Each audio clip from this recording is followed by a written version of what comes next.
بچے کا عقیقہ آفات و بیماریوں سے راحت کا سبب ہے۔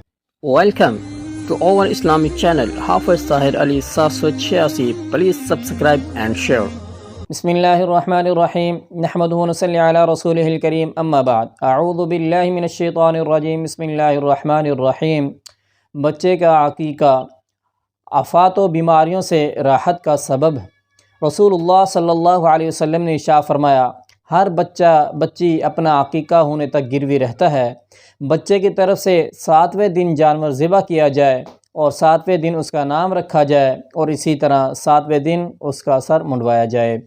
گروی اور رہن رکھنے ہونے کا مطلب علماء نے یہ بیان فرمایا ہے کہ اگر اس شخص کے پاس استطاعت کے باوجود والدین بچے کا عقیقہ نہیں کرتے تو قیامت کے دن اس بچے کو والدین کی شفاعت سے روک دیا جائے گا۔